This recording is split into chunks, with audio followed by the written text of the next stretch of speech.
We got black, Latinos, and Native Americans. When the Lord says that our kingdom is to come, as long as we follow the law, statutes, and commandments. I got the camera bag, I'm the cameraman. If shit getting active, I'ma stand it down. We taking ground, call the ambulance. That shit go right, left, right, left. If shit go left, you best get right, or you'll get left. You got that right. That shit go. If you got a problem, we'll handle it.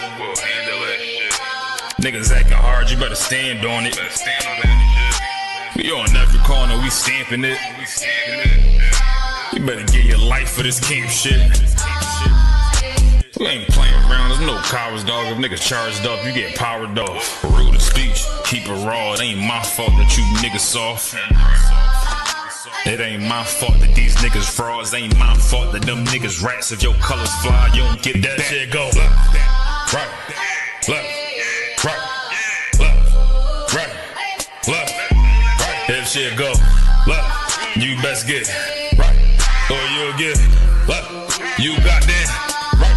That shit go left, right, left. If shit go left, you best get right, or you'll get left. You got that right. That shit go. Wanna go to war, gotta hop into the van. Tryna cut the semen, something you don't understand. Getting checked from my betterment, better take it like a man. Nigga, how you walk away for camp? If you willing to die, you better be willing to stand. Take a trip around the world, see a bunch of corners held by them UPK niggas. All them UPK niggas go to camp. And I'm on Shamar here, hanging out the car. Wonder when I pull up straight to the battlefield. And I'ma make sure niggas make it back home. Say, nigga, what you thought? Whether anything moving, I be on. Gotta remind them, we nothing like them niggas that you saw. If you hear back up, that'll be your last time to get out the way. The price to pay before. That shit go. Nah, for real though. Left. If shit go left, you best get right, or you'll get left. You got that right.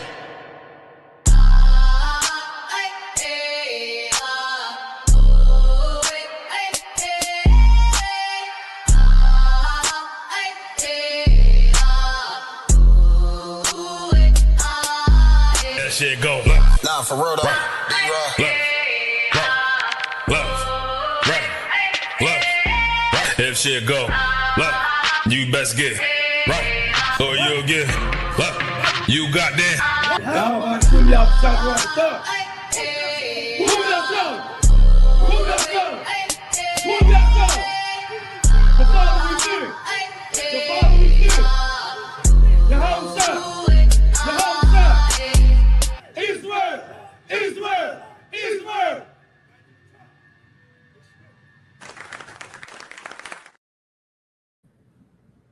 All right. Clap it up, clap it up. All right. We are the Israelite School of Universal Practical Knowledge, started out at 1 West 125th Street, Harlem, New York.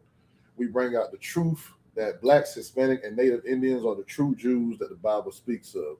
We are under Commanding General Yohana, and we are not affiliated with any fake Israelite groups or Christian organization.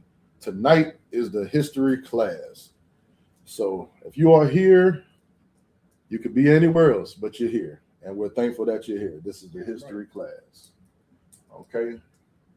See, we got brothers and sisters checking in. Officer of 1,000, Mataza Kara. Shalom, Yahweh Hashem, Yahweh Shabbarakatah. Okay.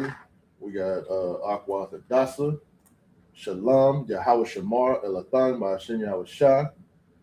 We have Aqua Ra'ah. Shalom, Yahweh Shamar, Elathan, Ba'ashem Yahweh Shah. Okay. We got Aqua Zaraka. Shalom, Yahweh Shamar, Elathan, Ba'ashem Yahweh Shah. Okay. That's Trooper McQual Ya'ala. Shalom, Yahweh Hashem Yahweh Shabbarakatah. We got Aqua Tazarai. Shalom, Yahweh Shamar, Elathan, Ba'ashem Yahweh Shah. Shalom Kai Tawab. Yeah. Shalom Yatawab. Salat. Yeah. So yeah, I'm Tawab. So everybody, this is the history class, and the history is very important to know where we started, where we began.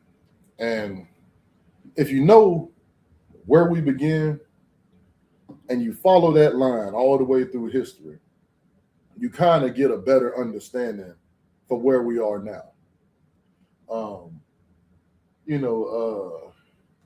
We got more brothers checking in. Yeah, more brothers and sisters checking in. But yeah, if you can follow that line, you'll see, we had some great brothers biblically, historically, in the truth. And, some brothers, they made some steps that they shouldn't have made, which ultimately led to the hell that we are experiencing on earth today. And you just think about the brothers biblically that went wrong till today. You got these pastors in these Christian church, they are all twisted up. They are all out of whack. They'll teach you that you're the opposite of the Israelites. They'll teach you that you're Gentiles. And it's funny, when I was growing up in Christian church, the pastor would refer to myself and the congregation as the Gentile. So, it kind of, even back then, it kind of made me feel like, well, damn, if I'm them, well, who the hell is the Israelites? Right. Who the hell is the Israelite? Because, you're reading the Bible, this is all I hear is Israelite this, Israelite that. And you telling me I'm the ones that, these people were disgusted by. So, it doesn't really make for a friendly environment. You reading a book to somebody and telling them that they are the people that this Bible is speaking about in such disdain and such hatred for. The Israelites despise the heathen nations. Right. We despise the heathen nations. So for a Christian pastor, okay, we got Sister Kenyatta from Norfolk. Shalom, Yahweh Shema, Lataba, Hashem Yahweh Shah. We got Officer 500 Yagadar. Shalom, Yahweh Hashem Yahweh Shah Barakatah. Akwata Na. Shalom, Yahweh Shema, Alataba, Hashem Yahweh Shah. But yeah, we despise the heathen nation. And we know that now that we're in the truth, that we're in the ISUPK. But prior to coming to the truth, we were just thinking that, hey, look, God loves everybody. And really, they had to paint that narrative. They had to teach that so you would keep coming. Because your logic, your common sense would tell you, right, if this book is speaking about me like a dog and they hate me, the people that wrote this book, the authors of this book hates me and despise me, then why would I keep continuing to show up and read the book? Why? I would have no reason to. So, the Christian pastor, okay, so it's important that you understand, right? These Negro Christian pastors have been ordained by white Christian pastors, okay? They've been ordained and ordained as ministers by white Christian pastors to teach their truth, which is a lie. Our truth is the real truth. And you won't get the truth anywhere else but in the ISUPK under Commanding General Yohanan. We have the real truth. They speak of a truth, but their truth is a lie. Okay? So when you come in here, it kind of flips things upside down. Well, Salakia, it turns things upright. Okay? The Christian pastor had everything flipped upside down. Well, they had us on the bottom and the heathen nations on the top of us. They had Amalek as quote unquote the real Jew. They're not the real Jew. The blacks, Hispanic, and Native Indians are the real Jew. But go to that Christian church, like I said, from the time you can understand and hear and walk, they try to indoctrinate you into a truth that excludes you, Black, Hispanic, and Native Indian men, women, and children. When the Bible was written for you and by you, these are our records. These are our records. Anybody outside of that family tree, they are the heathens. If you are outside those 12 tribes, you are a heathen. We know now, being in here, the Blacks, Hispanic, and Native Indian people are the true Jews. So, okay, Officer 50 calls upon my brother, Shalom, Yahweh Shem Yahweh Shabarakatah. Okay, we are the true Jews. Okay, so I'm going to go into the lineage, and I'm going to try to draw a line for you throughout this lineage as best as possible, because you know it's something when you first come in here and you first find out the real truth of who you are. It takes so much undoing. You have to undo everything that's been done, and you know, I pray you have the strength to undo it. You know, because there's so much that has been done to us as a people. It'll take our lifetime, our kids' lifetimes, and probably their grandkids' lifetime to undo everything that has been done, to undo the systematic programming that has been placed upon us. They program you to believe you are nothing. As the Bible speaks about the Gentiles and the other nations of people, as they are nothing, you have been programmed to think that you are nothing, because that's what the Christian church told you were. When really, you were the Israelites. You were the golden children. You know, you were the children of the inheritance. So, yeah, I'm going to try to draw Akwa Tabara, Shalom, Yahweh Shamar, Allah Taba, Hashem Yahweh Shah. Yeah, already saluted, also called. But yeah, so I'm going to go into the scripture. The first scripture I want to pull, we're going to speak about our patriarchs, right? Our fathers, our forefathers. You know, the men who came and paved the way for us. Okay? So you know, first and foremost, I want to speak about Abraham. Okay? Abraham was a just man. Abraham was a perfect man, the Lord said, you know. And we know what made Abraham perfect. Abraham did what the Most High told him to do. Simple. So you, Black, Hispanic, and Native Indian men, women, and children, if you do what the Most High has told you to do, you will be perfect. The only way you can do what the Most High has told you to do is following the law, statutes, and commandments. To know that, you have to go to the scripture. So my first scripture, I'm going to go to Isaiah 51, and I'm going to start reading there. We're going to find, you know, Abram as he was before he got his name changed, before that oil was poured on his head, like that oil has been poured on all of our heads that are in here, you know. And when we get that oil poured on our head, we all heard that saying that you will no longer be known as what you were in the world. And you get that oil poured on your head and come forth, you're being known as someone different. Okay. Akwat Amadai, Shalom, Yahweh Shamar, Allah Taba, Hashem Yahweh Shah. Okay. Yeah, you get that oil poured on your head, you're somebody different. Okay, so I'm going to go to Isaiah 51 and 1. Okay. Isaiah 51 and 1.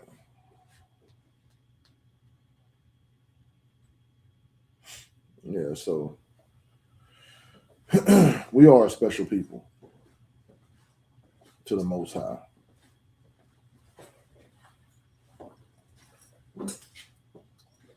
Isaiah 51.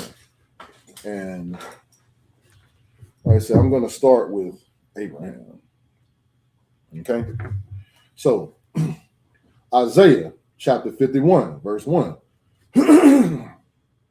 Hearken to me, ye that follow after righteousness, ye that seek the Most High. Look unto the rock whence ye are hewn, and to the hole of the pit whence ye are digged. Verse 2. Look unto Abraham your father, and unto Sarah that bare you, for I called him alone, and blessed him, and increased him. Verse 3. For the Most High shall comfort Zion. He will comfort all her waste places, and he will make her wilderness like Eden, and her desert like the garden of the Most High. Joy and gladness shall be found therein, thanksgiving and the voice of melody. Okay, verse 4. Hearken unto me, my people, and give ear unto me, O my nation, for a law shall proceed from me, and I will make my judgment to rest for a light of the people. Okay, so I'm going to stop there for a second, because there's a lot in there. Okay, there's a lot in there. Okay, so as I'm looking through this, the Most High just said some powerful things. Okay, he said, I will make her desert. You know, the Most High shall comfort Zion.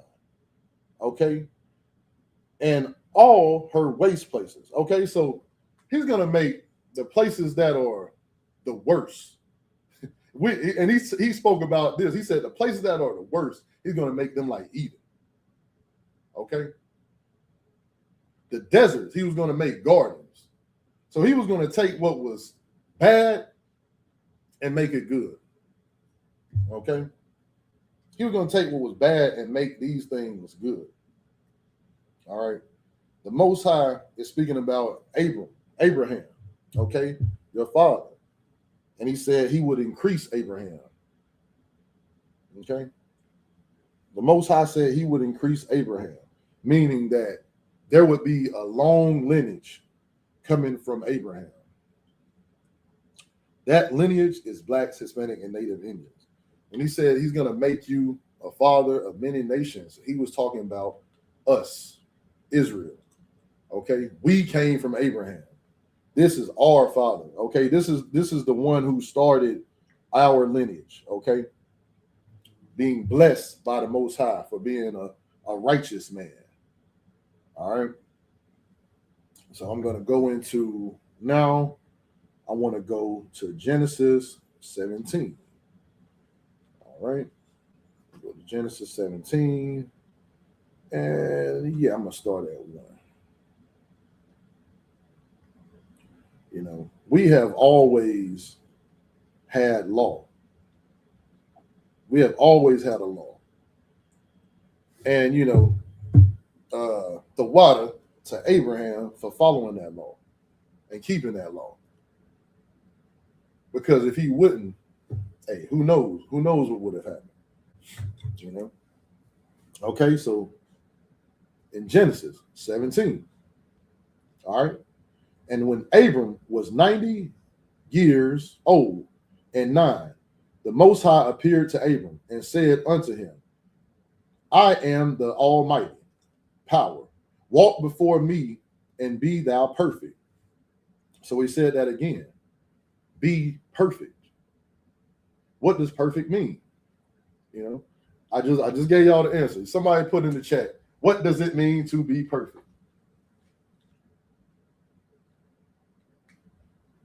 Okay, looks like we got somebody in the chat. I don't know if the brother is looking for understanding or is he looking?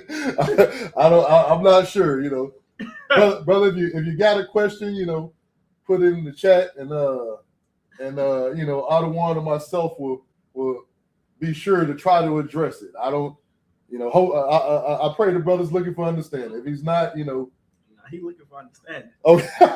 All he gotta do, or she, just gotta let me know the block. Right. Come That's all they gotta do. Come. Yeah. He must don't know. We on the blocks every Saturday. Every Saturday we are on the blocks.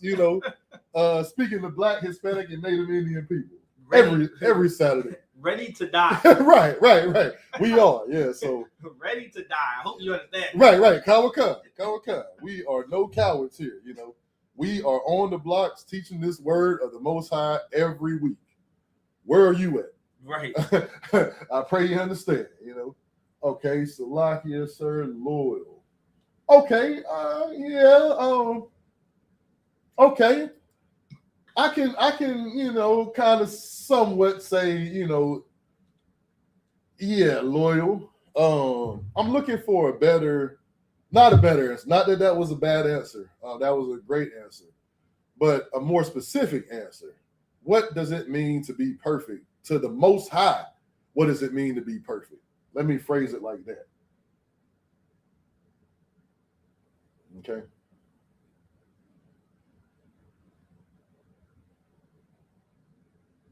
What does it mean to be perfect?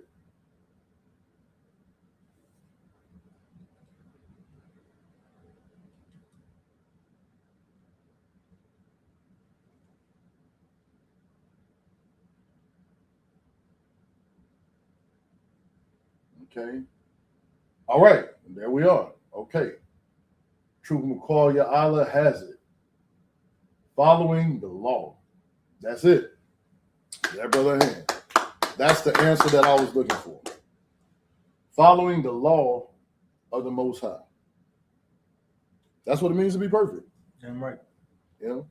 That's what it means. Okay. In simple form, that is exactly what it is. Okay. Following the laws of the Most High. Okay. So now Genesis 17, verse 2. And I will make my covenant between me and thee, and I will multiply thee exceedingly. Okay. So basically, again, he's saying to Abram at this time that if you do what I've told you to do, I will multiply you. Okay. I'm going to make you great in numbers. That's right. Your family, your heritage, your bloodline will continue and grow. You will be a mighty people. Okay.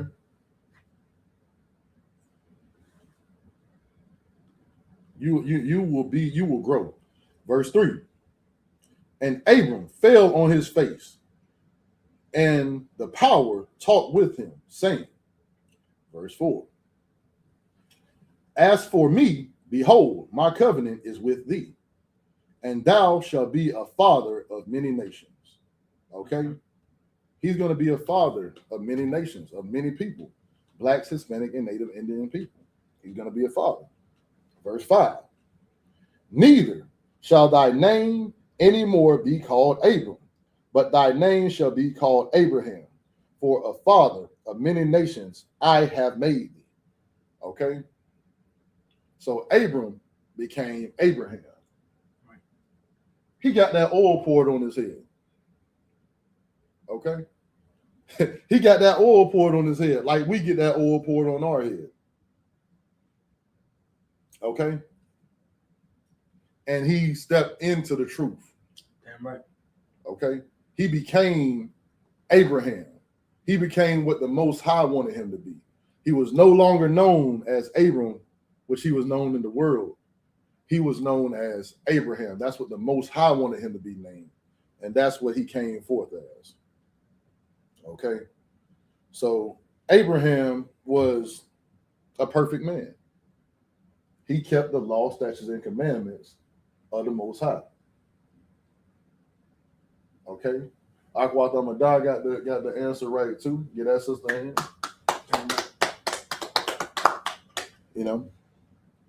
He kept the law, statutes, and commandments. Simply. That's it. Simply put. Okay? So we got our patriarchs. I'm going through the history with y'all. I'm trying to draw a line from then till now. So now we're going to get into who came from Abraham. Isaac. Okay. So Isaac, I want to go to Genesis. Let's see. Genesis 26. Okay. Genesis 26. We're going to get a little bit about Isaac. Okay, 26. All right, I got 1 through 4 here. Okay, Genesis chapter 26, verse 1. And there was a famine in the land beside the first famine that was in the days of Abraham, and Isaac went unto Abimelech, king of the Philistines, unto Gerar. Verse 2. And the Most High appeared unto him and said, Go not down unto Egypt. Dwell in the land which I shall tell thee of. Verse 3. Sojourn in this land, and I will be with thee, and will bless thee.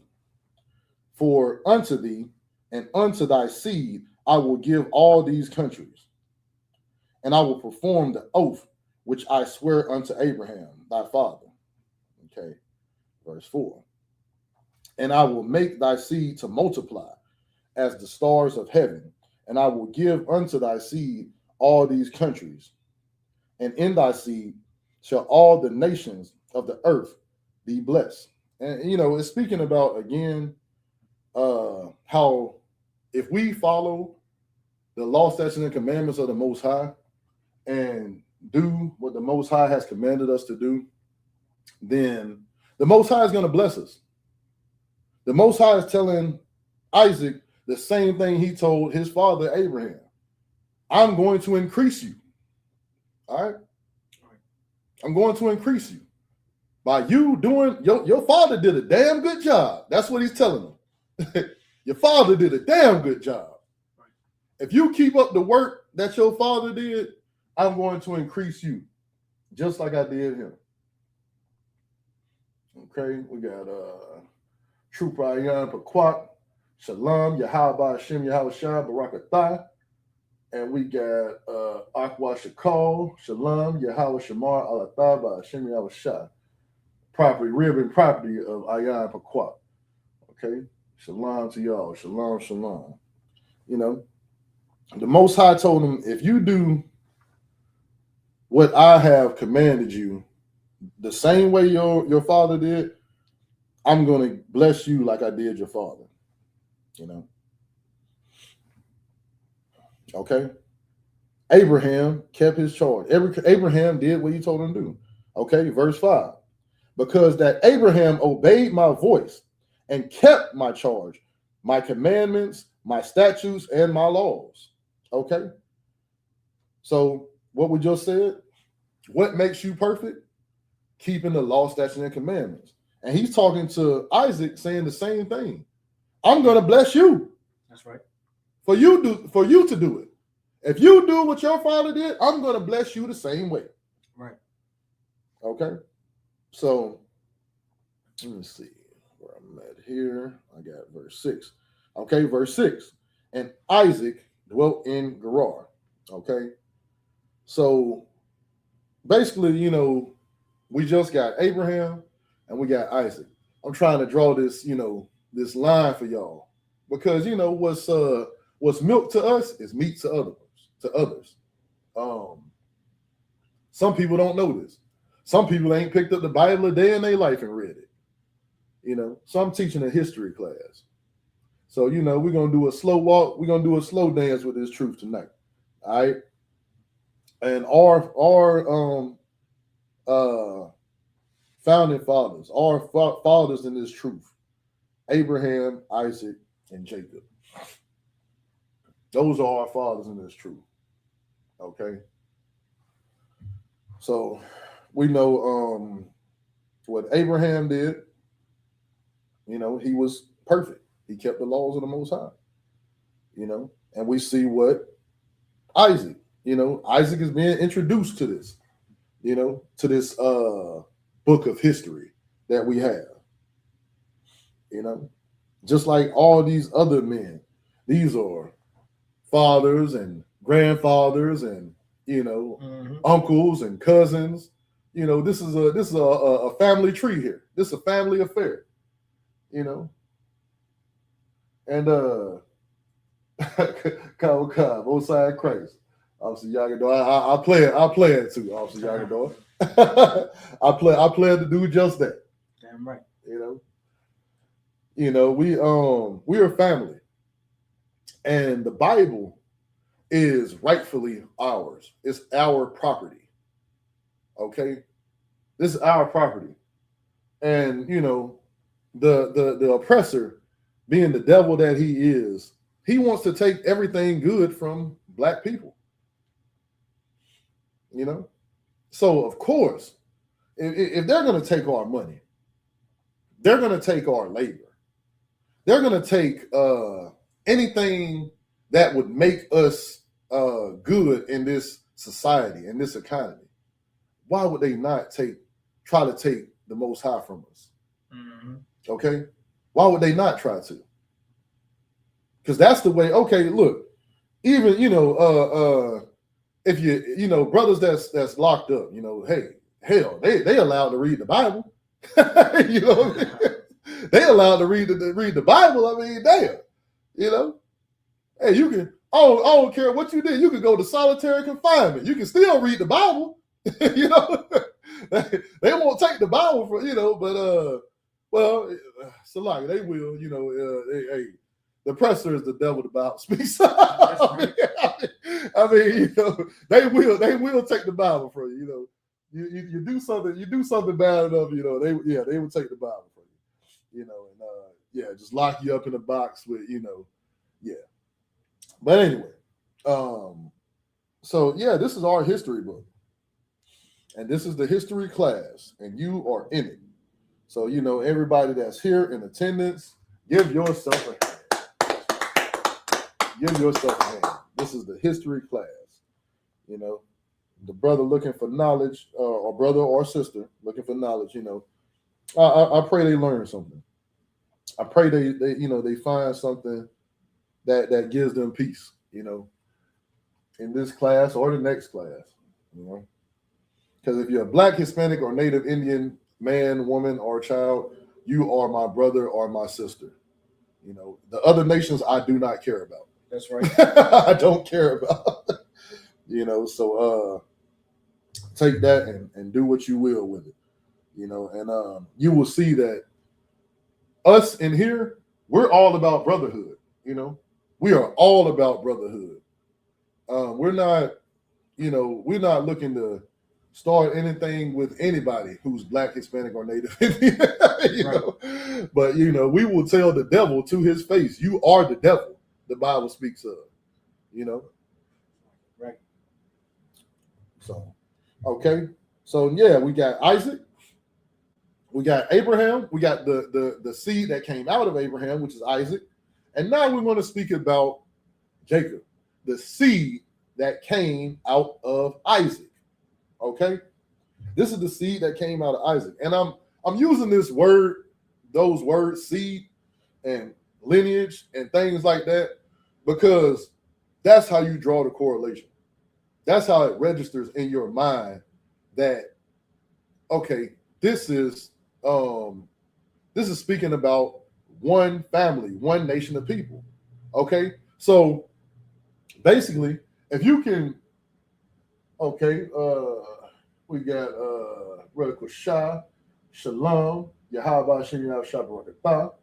Okay, if we can draw the correlation that this is one family, then we can get out the foolish idea that everybody's invited to the cookout. Everybody is not invited to the cookout.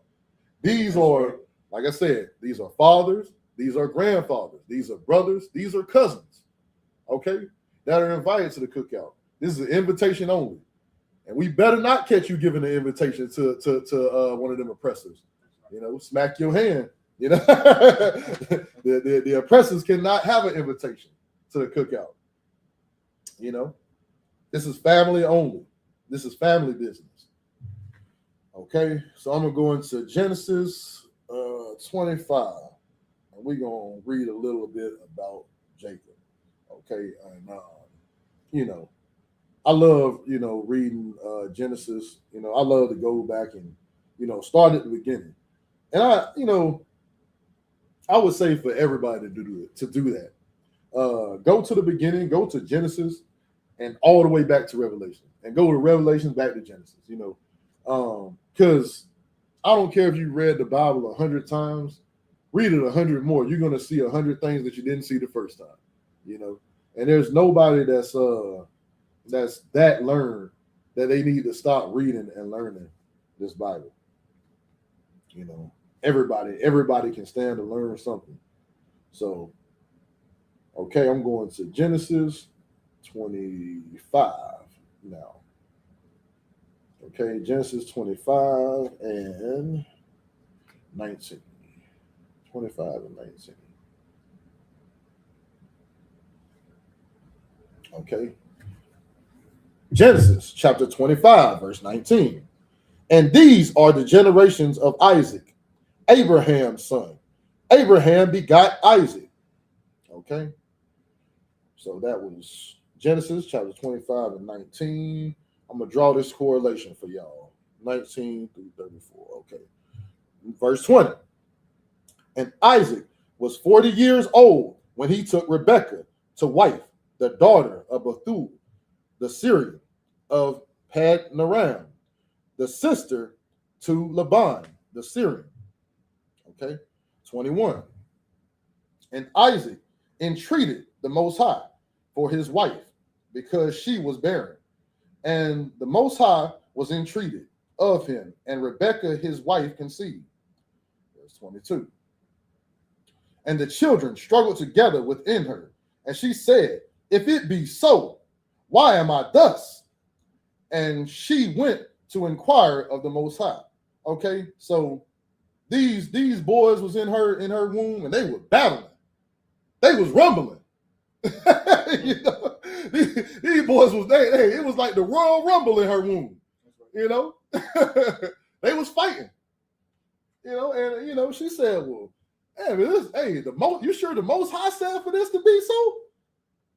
Because they, women that's, these I know y'all sisters that's that had, children. You understand, baby get the moving and dancing in there, and moving all your intestines and guts and all that, Salakia. hey, she got two of them in there, and they in there rumbling.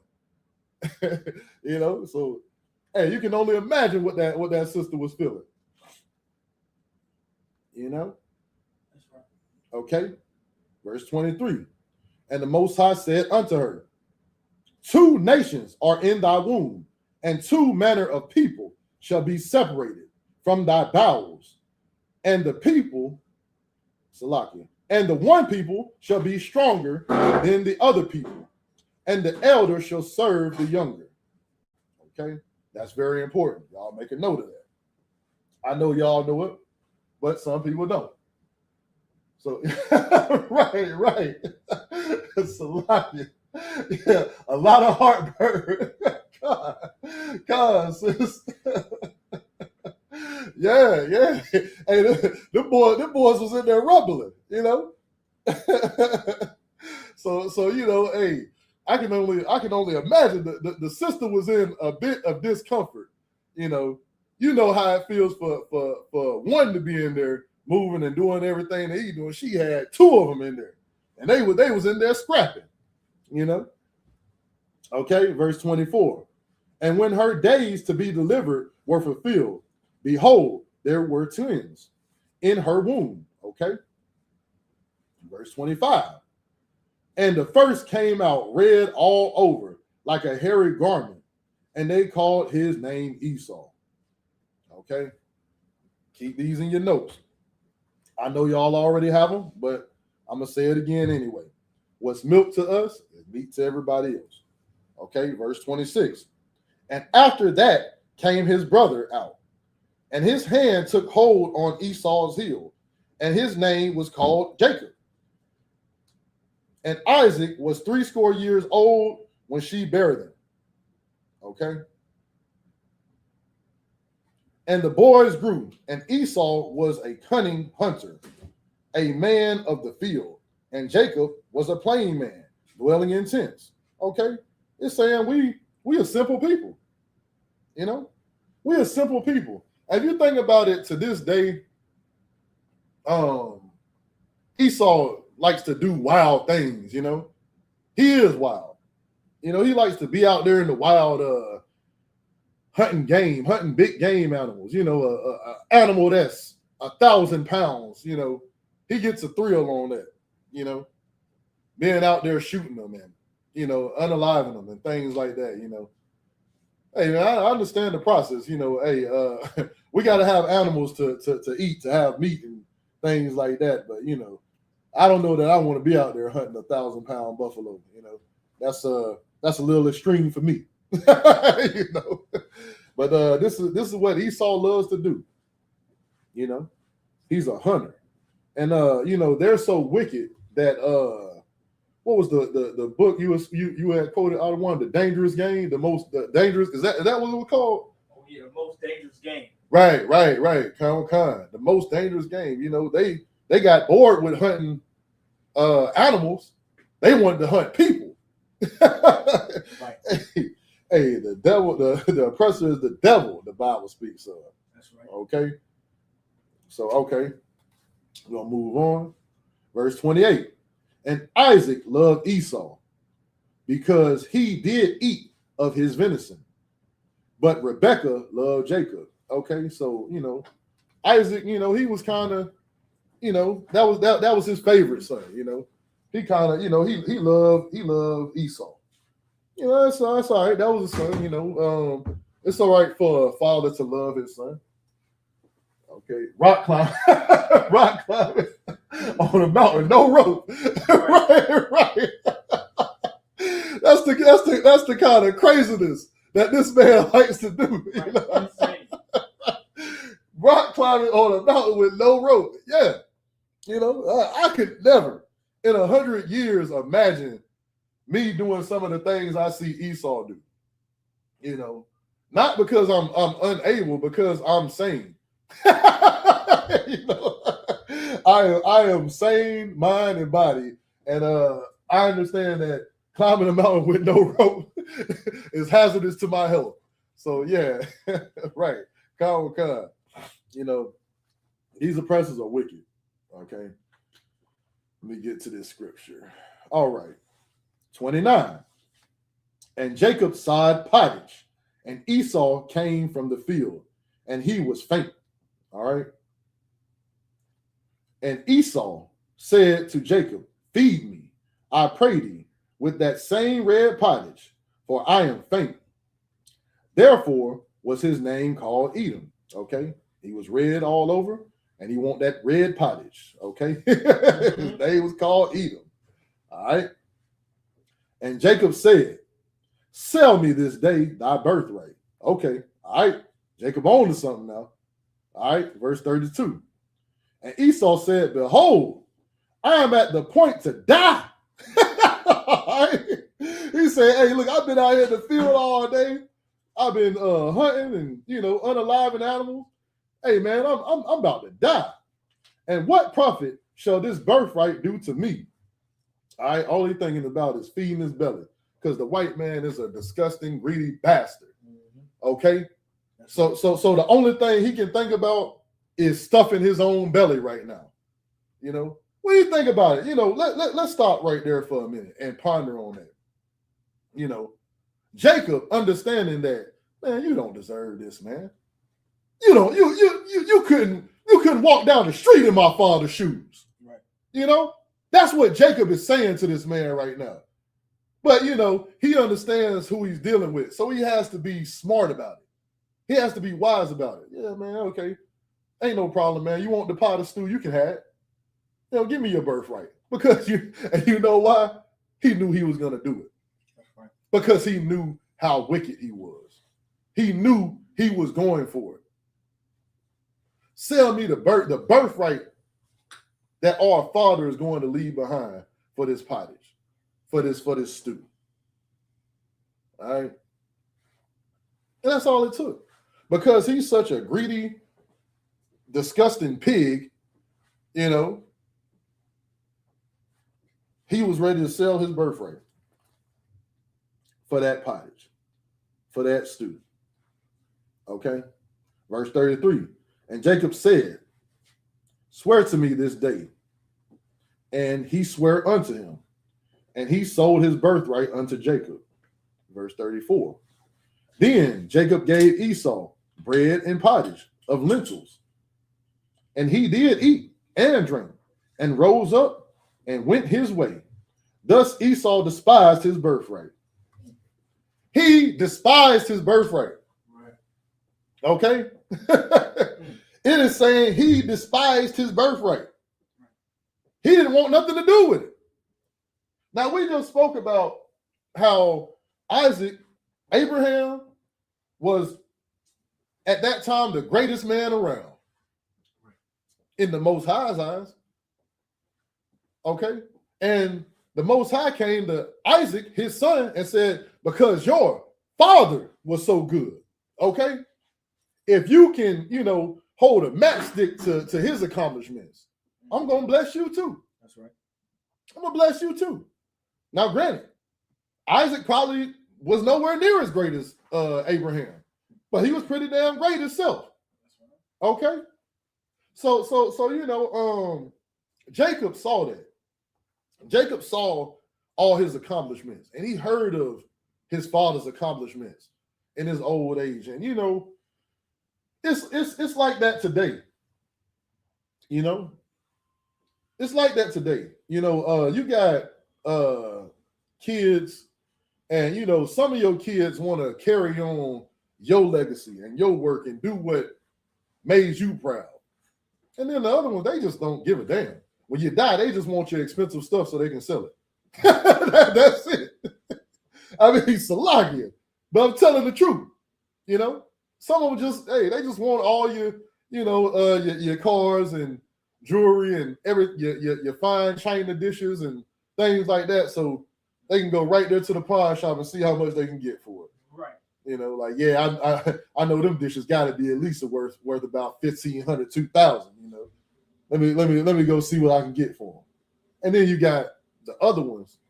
They will never sell not a single dish out that china cabinet because it's near and dear to their heart. They admire it. Jacob admired his father. No matter how poor they are.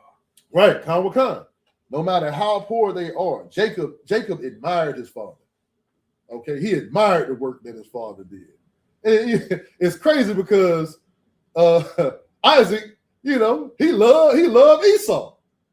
Like, hey, my boy Esau, But Jacob was the one. Jacob was the one that wanted to keep his inheritance. Right. And you got this. We on the line, so I got to be careful what I say. But you got this Edomite, the king of the Edomites.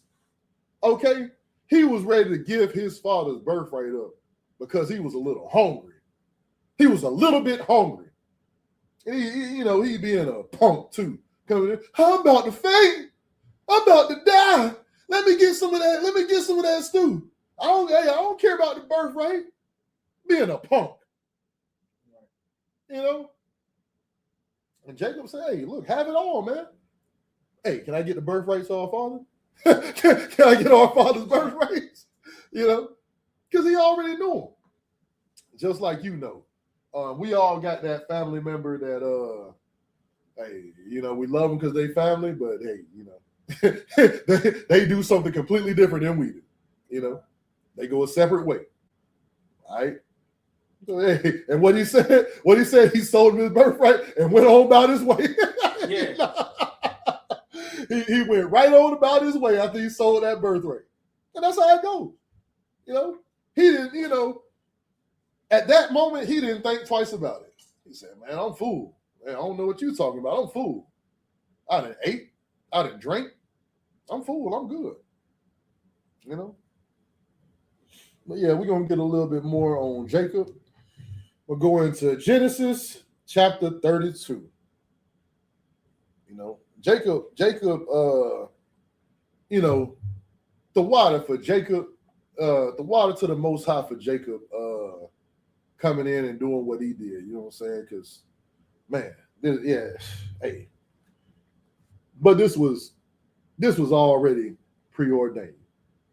The Most High knew all this was going to happen, you know, and he wanted something special for Blacks, Hispanic, and Native Indians. You know what I'm saying? Which is why he made our forefather Jacob, you know, and not Esau. Okay, so I'm gonna get Genesis 32. Let's see, Genesis 32. Okay, 32 and 28. I'm gonna start at 28. Yeah, so you know that wicked man sold everything that his father owned and was passing down for some food. Okay, Genesis chapter 32, verse 28. And he said, "Thy name shall be called no more Jacob, but Israel, for as a prince hast thou power with the power and with men, and has prevailed." Okay, now I read this earlier, and you know, coming into ISUPK, you learn the Bible, you learn how to read the Bible. Okay, that was powerful. I want y'all to catch that. As a prince has thou power with the power. Okay, so when we see God like this in the scripture, we say the power. We know that's the power. Okay, and with men. Okay, so you have power with the power. Just sit with that for a minute. Okay, sit with that for a minute. All right, we all know. Hey, don't jump the gun. We know what his name is going to be. But sit with that. You have power with the power. Okay? So the Most High is saying, hey, with me, you powerful. You are powerful with me. No one can stand in our way as long as we keep the law, statutes, and commandments of the Most High. We have power with the Most High. We are powerless without the Most High. Okay? Without the Most High, anybody can do anything to us and nothing will happen. With the Most High, they will be slain with the sword that they tried to slay us with. They will go into the same captivity that they have put us in. That's the Most High. You know, that's the power of the Most High. Okay? So we got 32 and 28. Now I'm going to read 29. And Jacob asked him and said, "Tell me, I pray thee, thy name." And he said, "Wherefore is it that thou dost ask after my name?" And he blessed him there. He blessed him, you know. He blessed Jacob, you know. Jacob, you know, Jacob was like, hey, what's your name? Hey, why are you asking my name? Don't worry about it. You know, that's what the Most High said. Well, don't worry about it. But you know what? Hey, I got something for you, man. Do what I'm telling you to do. I'm going to bless you. You know, he blessed him. Okay. 28. Okay, he blessed him. And Jacob called the name of the place Peniel, for I have seen the power face to face, and my life is preserved. Verse 31. And as he passed over Peniel, the sun rose upon him, and he halted upon his thigh. Okay, I'm at 32 and 28. I'm going to go to, let me see, therefore the children. Oh, give me 1 second. Yeah, I'm going to 33 now. I'm going to go to 33. And Jacob lifted up his eye. Oh, Salakia. Genesis chapter 33, verse 1. And Jacob lifted up his eyes and looked, and he beheld, and he behold, Esau came, and with him 400 men. And he divided the children unto Leah and unto Rachel and unto the two handmaids. Okay, so that's 33. I'm going to go down to 33 and 20 so I can find what I'm looking for. So, Lockie, y'all bear with me. Okay, Genesis chapter 33, verse 20. And he erected there an altar and called it Elohi Israel. All right. And in the Hebrew, that would be Al-Lahayim, Yasha'Allah. Okay, the power in Israel. Okay. This is speaking about Jacob and his lineage and how he came into power. I want to go back up because let's see, Jacob, city of Israel. Give me 1 second. I'm looking for so this is speaking about Israel, Jacob coming into his name and being who he is. I'm going to find that in the scripture. I want to see the exact scripture where he got his name. Okay. Give me 1 second. Bear with me.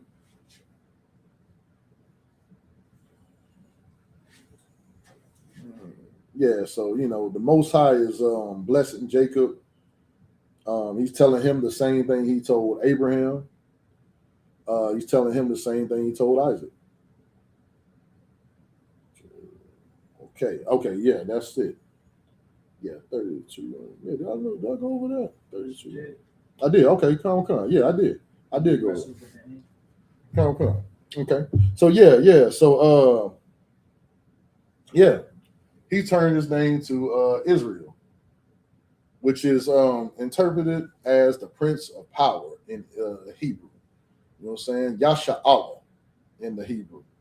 He is the Prince of Power. Okay. Now, I'm going to go down to 33. I did 33 and 20. Let me go down to, okay. Yeah, 33 and 20. That was talking about what he did in the land. He named the land. Okay. Yeah. So, all right. So Israel, they I'm drawing the history for y'all. Israel ended up going to Egypt. They went into Egypt looking for, crops and everything. Canaan had become a dry land. It had been dried out. There was no crops or anything there. They went into Egypt, looking for some corn and things like that to feed themselves, And so Israel, the Pharaoh had started looking at Israel, right? And he was looking at Israel like I don't know if y'all seen Belly, that brother with the big glasses and the perm that was eating the banana. Hey, might have to drop a dime on them niggas, you know what I'm saying? Hey, he wanted to do something to Israel, He said, hey, they're getting too strong and too powerful, Pretty soon they're gonna be, they're gonna try to overtake us, And Pharaoh, Pharaoh didn't like that, Pharaoh didn't like that. So he came up against Israel, in a strong, very strong way, in a very strong way. And we know in here what Egypt has always meant to us. What does Egypt mean to us? What when we hear the word Egypt, what does that mean?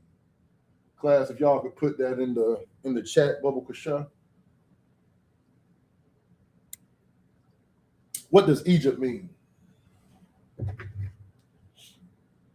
If you will, while you find that, if I could get my first let me get my first video, if you will, Bubble Kasha.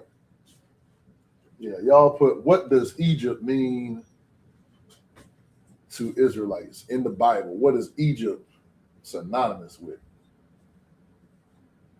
Okay, we got an answer. Bondage, absolutely. Give that sister a hand. Bondage. Egypt absolutely means bondage to us. Okay. So, all right. Now we got that. I'm gonna get this this little quick video, and then I'm gonna ask another question, because the following question is just as important. Which one you need? I need slaves on the wall. Yep. Okay. The what?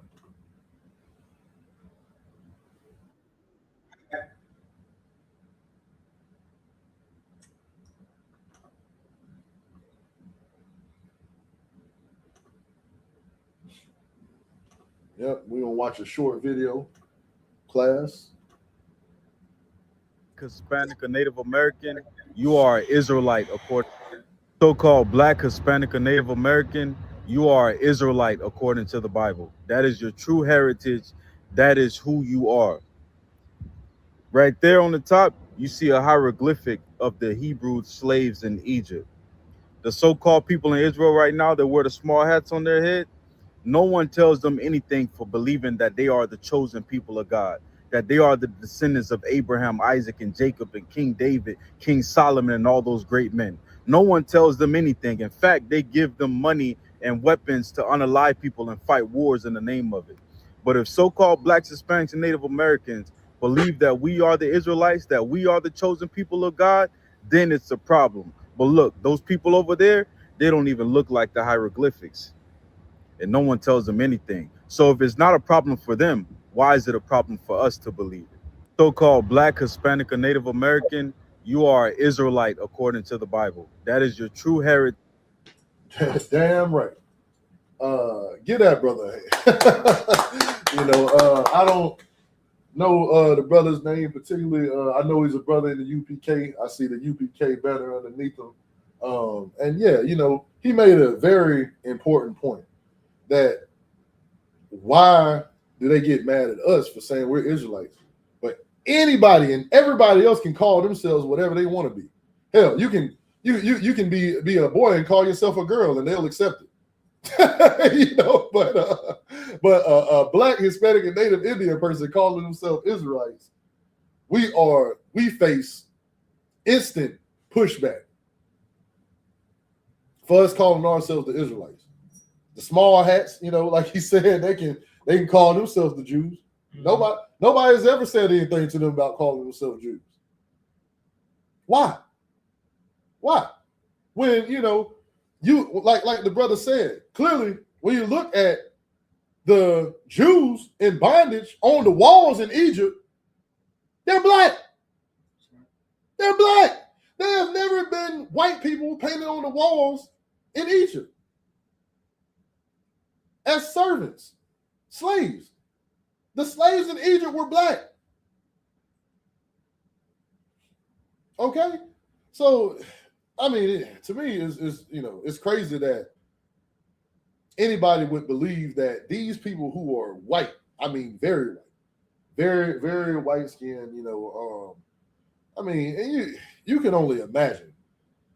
You see how they get blistered up and burned out here in normal heat. Imagine in Egypt, Well, these cats got to wear stuff wrapped around their face and nose and everything so the sun don't burn them up,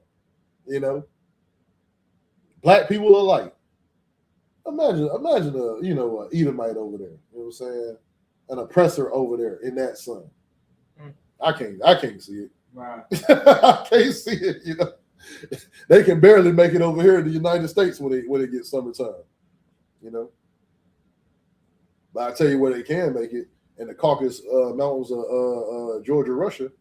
That's where they can make it. That's their environment. Right. That cold environment in the mountains, they can make it there all day long. No, I can't see them in an environment that's hot, blistering hot like that. Okay, so all right, so I could serve. They would perish. That's right. Damn right. They can't handle the truth, so they will do anything to distort the truth. Damn right. Damn right. Get them sisters. Damn right. You know, damn right. They would perish. You know, you tell you somebody that damn white, you know, and putting them over there, man, they'll burn up, man. They'll burn up. Now, you know, they've adapted. You know, it's some it's some Edomites over there now, you know what I'm saying? But it's not like it was then, you know. You think about then, you know, we're talking about slaves. And we understand slaves being in the field, working, you know, getting their back whipped. That's the type of slavery we're talking about. You know, nah. I can't see Esau doing it. Well, hey, listen, I take that back. I see them doing it all the time in my head. when that kingdom, hey, when the kingdom is ours, I play that in my head so much, you know, about them doing the same type of chattel slavery that we had to experience as people, that our people endured. You know, yeah, I see that often. You know, I see that often in my head. Okay. So, all right, so we got Jacob.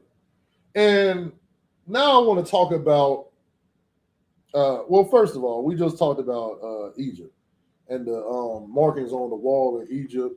I want to get a little more on that. Let me get, okay, you are the same slave. Let me get that video if I can, for sure. You know, because we are the same people that went into captivity in Egypt, and we got a word from Jeremiah Hyman. He's gonna speak on that.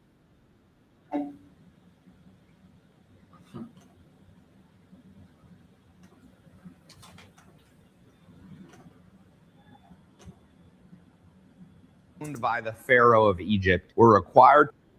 Slaves owned by the Pharaoh of Egypt were required to pay him 20% of their income, their harvest from their crops, from their farm. Fast forward to 2025. This is research on Egyptian slavery. Egyptian slaves received money. They got paid money. Why is this important? Because you're a slave right now, today. You're a slave. The slaves in Egypt had to give Pharaoh 20% of what they earned from their slavery. What would you call that today? Blow my mind with the answer: taxes. That's what that would be. Right. The slaves had to pay taxes. Amazon does not pay taxes. Right? They don't pay any taxes. Jeff Bezos pays 0 taxes. But the people that work at Amazon pay taxes. They pay taxes, right?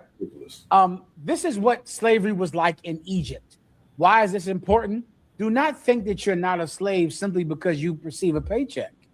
Slaves in Egypt received paychecks, and 20% of that had to go back to Pharaoh, which is what you would call today federal taxes. Hey, get a general here. Let's get a general here. Hey, you know, that was heavy. That was heavy. That the general just basically painted the picture the way he does. That you're still in Egypt. You are still in slavery. You know, which he just brought out, that they were getting paid a wage also, just like you do.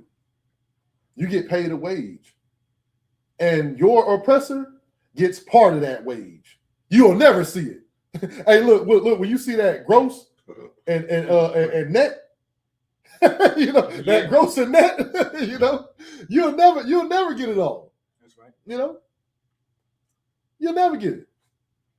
You know, so hey, don't come up in here. Yeah, that is deep, sis. Yeah, you know, don't come up in here talking about complaining about paying your 10%.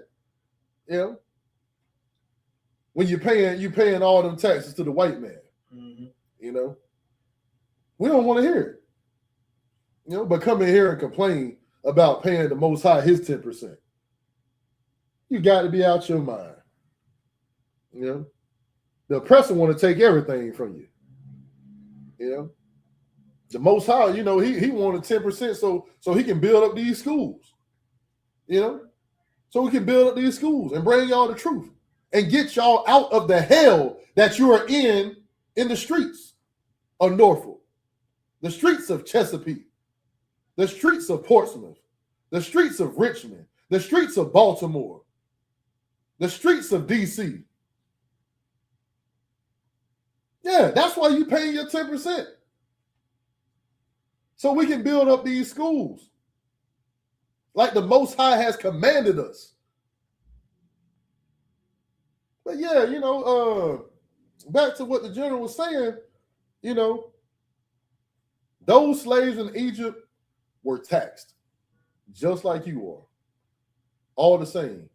But guess who he said ain't taxed? Jeff Bezos ain't taxed at Amazon, which is nuts. You know how much money Amazon makes? Man, look, my little paycheck compared to what Jeff Bezos is making. And why the hell he ain't got to pay no taxes? Right. It's crazy. But the little man on the totem pole, we paying everything. And as the general said, Jeff Bezos ain't got to pay taxes, but the people working for him, they paying taxes. Make that make sense. Right. Make it make sense. So the oppressor don't take no for an answer. He doesn't. He doesn't. He does. The oppressor doesn't take no for an answer. Imagine, you working for a company and y'all are the workers, and y'all paying all the taxes for the company. The company ain't paying, the owner of the company, he ain't paying jack squat. Y'all paying it. And that's accurate. That's what it is. That's what's happening. The rich is getting richer and the poor is getting more poor. Right. Okay, so I asked y'all earlier, I told y'all we we're going to have another question. Now, we had spoke on what Egypt means. All right. So the Israelites went into Egypt and, eventually they came out of Egypt. Does anybody know what coming out of Egypt, what the biblical word for them coming out of Egypt was? Systematic oppression. Damn right, sis. Systematic oppression. It is. It's oppression in its entirety. Not just, systematically and any other way you want to put it. It is oppression. It's very much oppression. So if anybody can tell me what's the biblical word for out of bondage. That's not the specific word I'm looking for. Okay. All right, so I don't want to give it away, but think about Shalom, sis. Hey, but think about the chapter where we came out of oppression. If you can think about that. Okay, we got Ashimagabar, Shalom, Yahaba Hashem Yah Shabrakatah, from Midlothian, Virginia.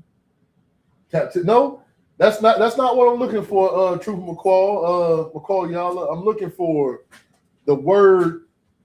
It's a specific word. You know it or you don't. I mean, but it's no pressure, It's a specific word. Think about I'm trying not to give it to y'all, but think about the Bible verse.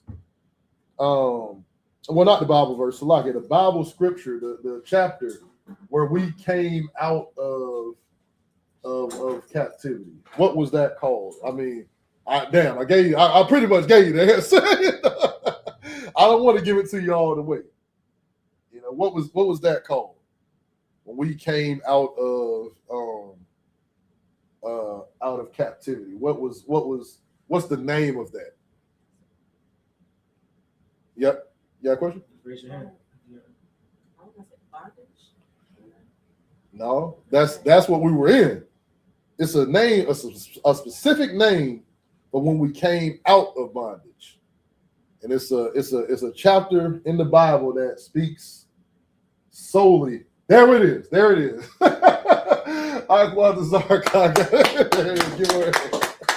Exodus. All right, now stay right there. Okay.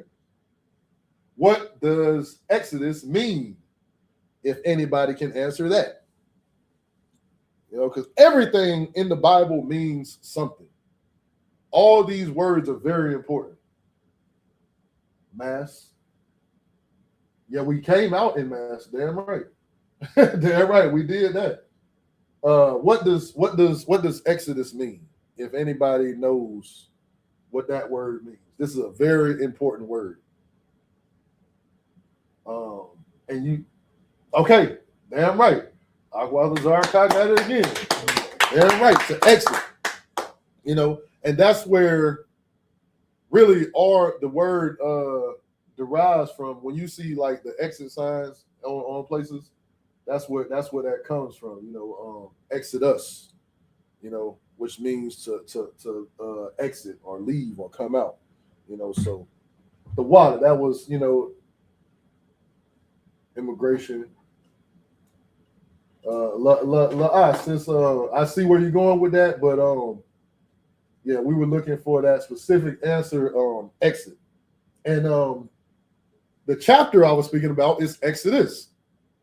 In the book of Exodus,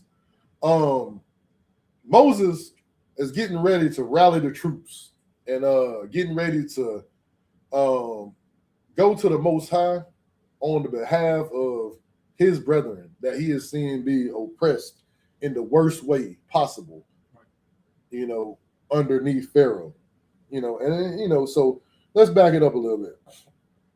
We ended up wandering into Egypt looking for, you know, for, hey, we trying to get a little corn and little crops and things like that so we can eat, you know. Our crops ain't growing over here in Canaan, you know, where we at, where we posted up at. Hey, you know, Jacob said, hey, I heard they got corn over there in Egypt. I don't know, I'm just shooting, you know, shooting in the dark, but I heard they got corn over there.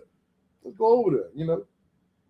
And we went there and, you know, Pharaoh had an evil eye towards us the whole time. You know, Pharaoh saw that we were growing and we were getting bigger. We were doing everything the Most High said he was going to do for us. He was going to make us a great nation of people. And, you know, Pharaoh said, oh, no, they're getting too high and mighty. They're getting too big. You know, nah, I gotta stop that. I got to put an end to that before they put an end to us. You know, and he came up against the Israelites, you know, and put them in slavery. Moses, you know, he went to the Most High and partitioned the Most High, you know what I'm saying? Well, the Most High went to, you know, he came to Moses and told him, hey, listen, I'm about to set my people free. You're going to lead them.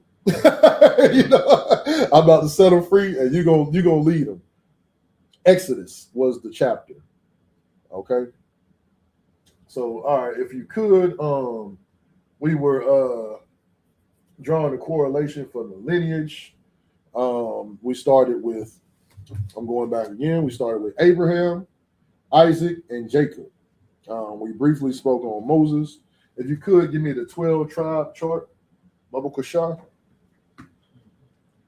And this is who we are today, currently, in what is now current day Babylon.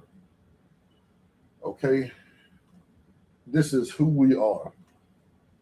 This 12, if y'all will look at this chart, you know, and you can find and identify with who you are via this chart. Okay.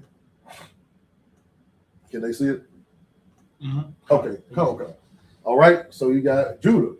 All right, Yahweh, which means Yahweh thinks. You got Benjamin, Ban Yamyan in the Hebrew, which means son of the right. You got Levi, Lord Yah, which, okay, means joined to me. You got Simeon, which means Shemaiwan, okay, a afflicted, heard, affliction, heard, Salakia. You got Zebulun, dwelling, Zabalawan, okay, in the Hebrew. You got Ephraim, I am faithful, Aparayam, okay, that's how you say it in the Hebrew. You got Manasseh, made to forget, Manashah in the Hebrew. You got Gad, which is, you say that the same way, just Gad, you know, and God. it is a truth. Gad, how you say it? God. Oh, okay, Salakia, you said God in the Hebrew, okay. So, oh yeah, and that's very important. The words Ashirash, you want to make sure in the Hebrew that you pronunciate those characters different. And Salakia, you know, we get in the habit of saying things the way we say it in English because we've been speaking English our whole life, you know, and this is our language. We have to get accustomed to saying these things the way that it's supposed to be said. It's supposed to be said. So Gad is God in the Hebrew. Okay, you got Reuben. See, it's a son. Ra'aban. Okay, you got Asher, which is happy. Ashar. You got Naphtali, which is Naphtaliah. Okay, Salakia. My Hebrew's a little rusty, but I can work with it. Okay, you got Issachar. He is hired, which is Yashikar in the Hebrew. And as you see, we got the Hebrew characters off to the right, which are, we go over that in Lashawan Kodash class. And I believe the last class they were doing the ancient. I believe they were doing the ancient in the last class. Yeah, they were.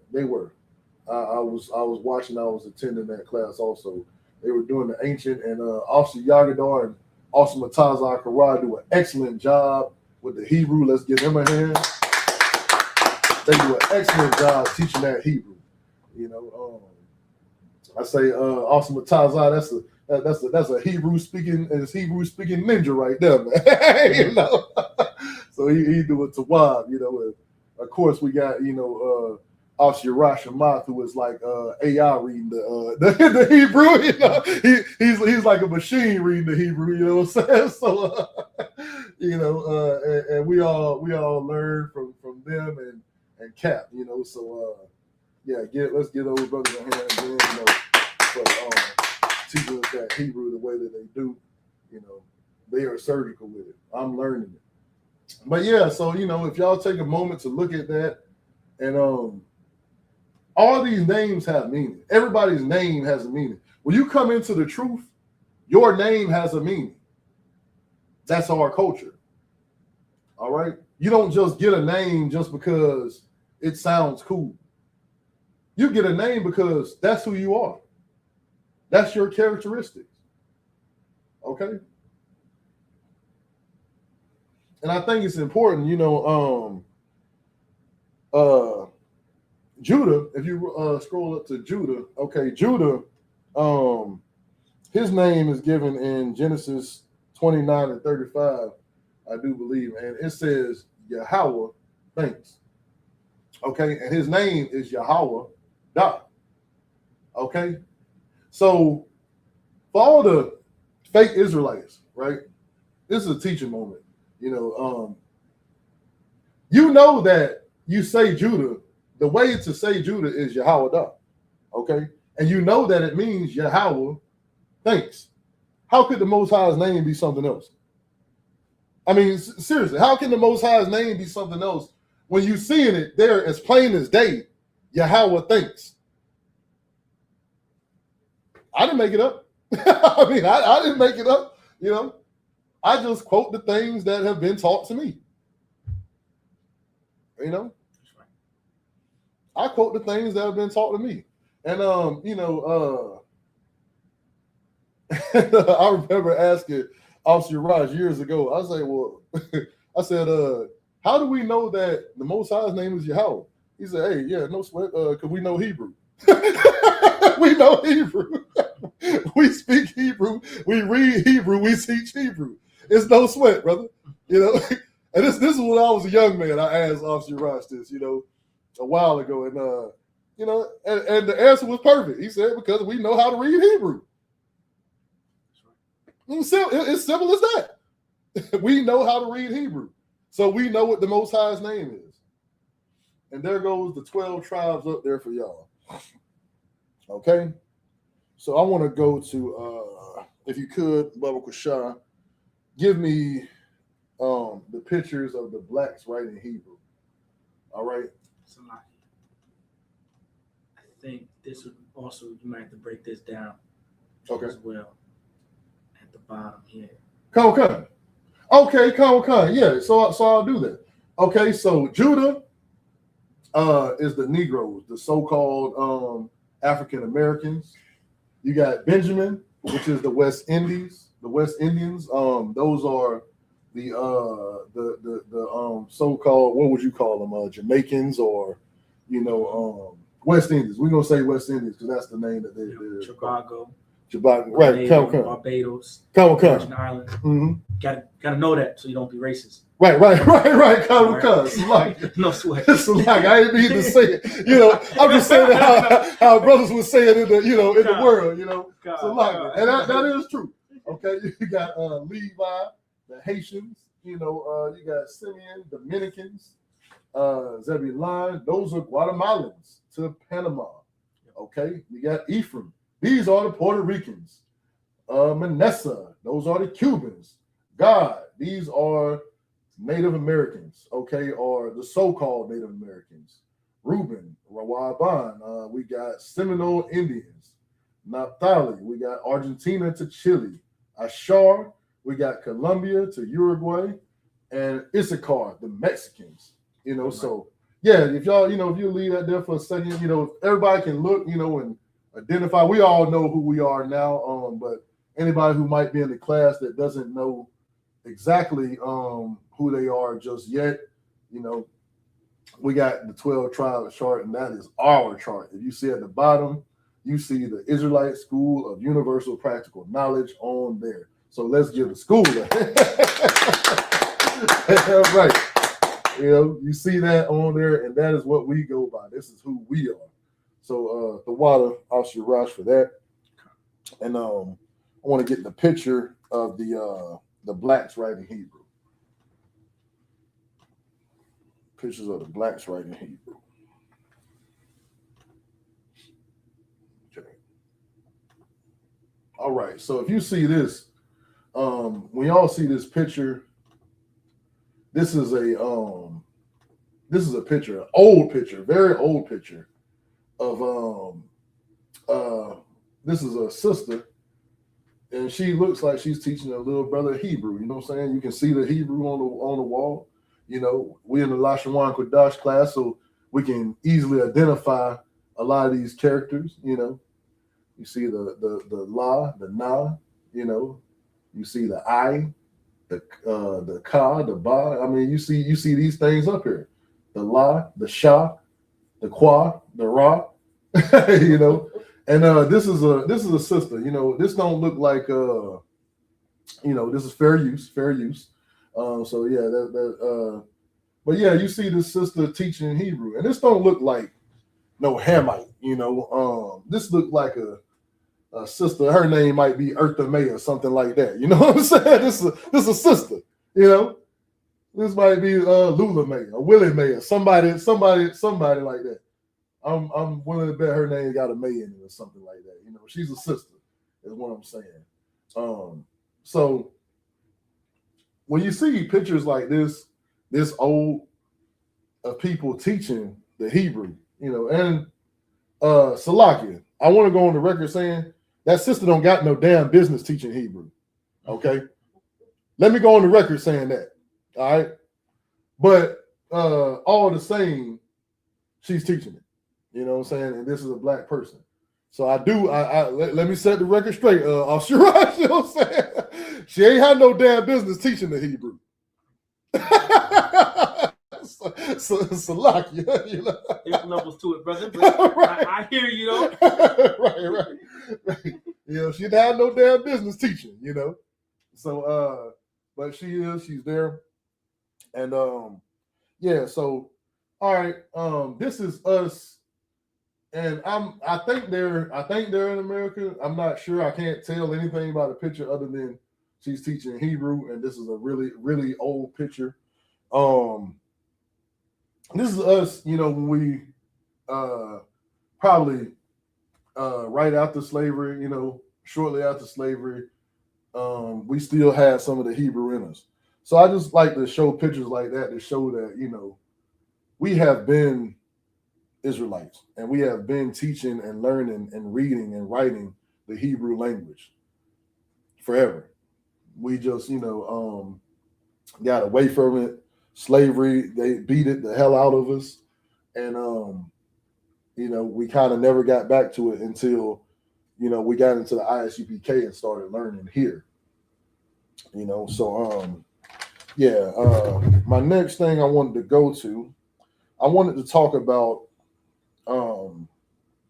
the transatlantic slave trade, in America. So I want to talk about the transatlantic slave trade. Got something I want to pull up here. Okay, the transatlantic slave trade from 1525 to 1866. Roughly 12.5 million people were kidnapped from Africa, with over 10 million surviving the journey to the Americas to fuel architectural and industries. Slaveries were legally codified, treating black people as property. Okay. Salaka, that word was agricultural. Salaka, agricultural industries. Agricultural industries. Salaka. Okay. Agricultural industries. Okay. Slavery was legally codified, treating black people as property. Okay, so first and foremost, I would like to acknowledge 12.5 million. And they said 10 million survived. So goddamn near 3 million people damn near died on the journey over here in the belly of that slave ship. That's heavy. That's heavy right there. Damn near 3 million people died just on the voyage over.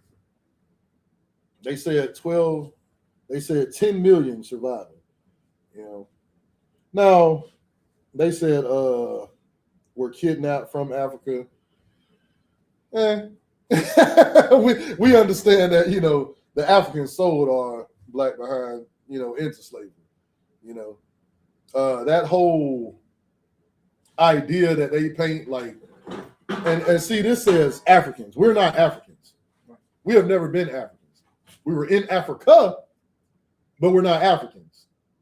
And we know now that we were in Africa, but we're not Africans. And so that's important to point out too, because the Negro, the so-called Negro, is not an African. All right. Now, as far as being kidnapped, no, we were more like we were sold. We were sold off. I'm not gonna believe that picture that you just came in with nets and guns and and just start grabbing people. Hell no. We had guns and swords and knives and bow and arrows and all of that stuff too. This was somebody who tricked us. Somebody who we thought, okay, we all right. We've been here building with the Africans, the damn Hamites. They all right. They ain't gonna do us. No, they did us. And it's kind of our fault for not doing what the Most High had commanded us to do. We did not obey the Most High. Which is why we were over there in the first place. We didn't obey the Most High. And, he sent us into slavery again by way of ships. Okay? By way of ships. Okay? And I'm going to get that scripture for y'all real quick. By way of ships. No, we weren't kidnapped. We were sold. And the Most High, just like the Most High said, we would be sold. Okay, so Deuteronomy 28 and 68. And the Most High shall bring thee into Egypt again with ships, by the way whereof I spake unto thee. Thou shalt see it no more again. And there ye shall be sold unto your enemies for bondmen and bondwomen, and no man shall buy you. Okay, that's Deuteronomy chapter 28, verse 68. Okay.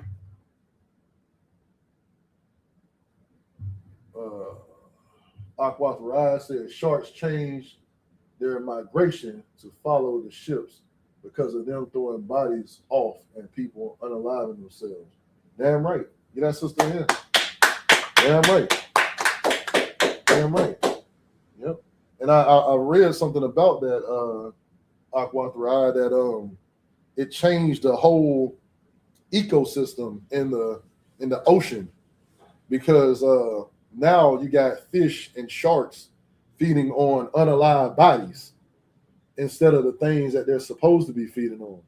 You know, so that's very heavy what that sister just brought out. You know, yep.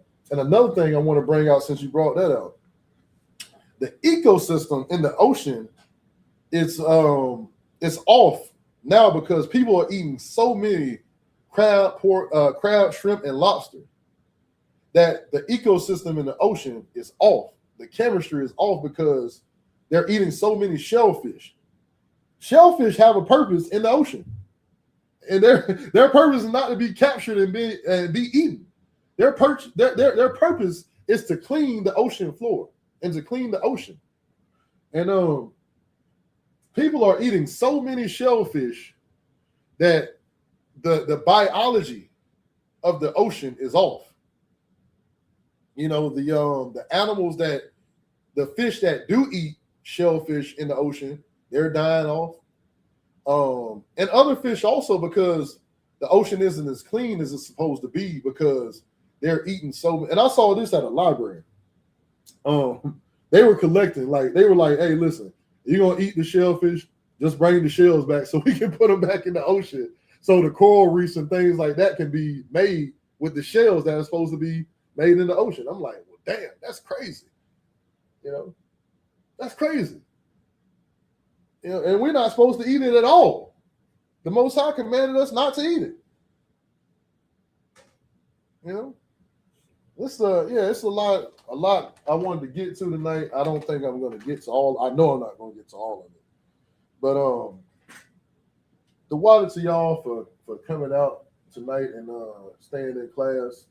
You know, I appreciate everybody that's here that listened to me teach my class. And you know, hey, you know, the water with y'all for y'all for bearing with me. You know, I'm getting better with this every week. You know, I'm getting better with this every week. You know, one day I aspire to be like Officer Rush. You know, come in here. I'm trying to get like y'all, brother. Shoot, y'all be teaching hella shit. It's a lucky. One day I aspire to be like Officer Rush and come in here. You know, yeah. I'm gonna be in here like Officer Rush with the sword on my shoulder and everything. Like, you know how he teach. You know what I'm saying? Yeah, and I'm gonna teach a class like Officer Rush. Hey, you know, you're doing an excellent job. The water out of one. You know, but I'm gonna fast forward a little bit because we're getting up on the time. So all right, so boom. I'm gonna skip the Civil War. I wanted to talk about the Civil War. I'm gonna skip the Civil War. I'm gonna go to post-slavery. There was a point in time in history where, man, the oppressor is the devil the Bible speaks of. I'm going to the racist postcard where, you know, people who were in the army and off at school and everything, they could send a postcard right to their family. And this is what some of the postcards look like, you know, that white people were sending to their family members. Okay?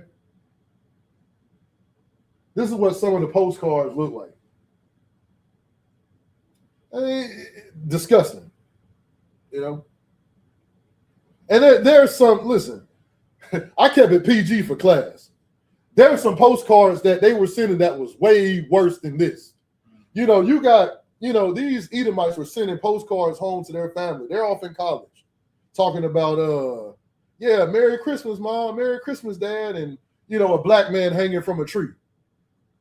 These were postcards they were sending back home.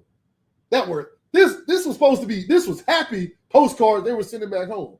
And I'm sure the mom and dad would get it and they were, oh, look at this, you know, and laugh and have a good time that they seen a black man swinging and dangling from a tree. This is an era of history that cannot be erased and will not be erased. Okay? What Black, Hispanic, and Native Indians have endured here in this land. That's as much American history as the social study books that you read. Right. The atrocities that Blacks, Hispanic, and Native Indians have suffered here is American history. Don't ever let them tell you to forget it. They tell you to forget our history over here, but then they want you to commemorate 9/11 every year. Okay? They want you to commemorate George Washington, who owned slaves, by the way. Right. You know, I want to say he owned a whole lot of damn slaves.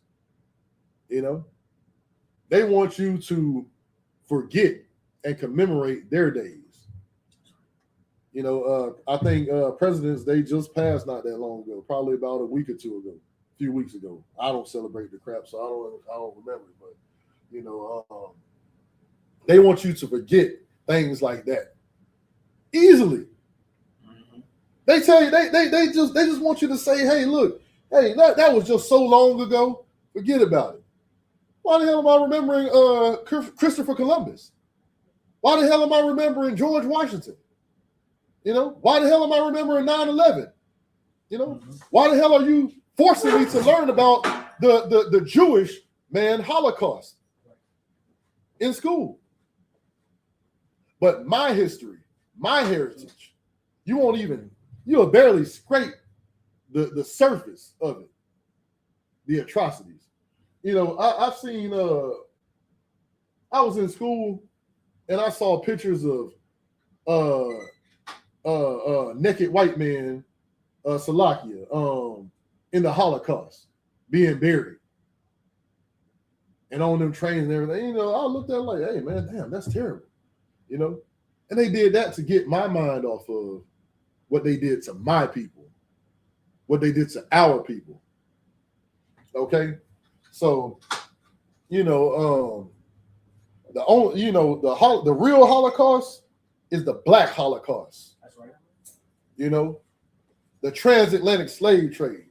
How can you know, they mourn and cry and do all this stuff about, you know, these so-called Jewish people who aren't Jewish. You know, I'm not saying it's not bad what happened to them, but it's 100 times worse what happened to us. You know, and this, you know, the so-called Holocaust that brought on World War II, they speak about this in school every year.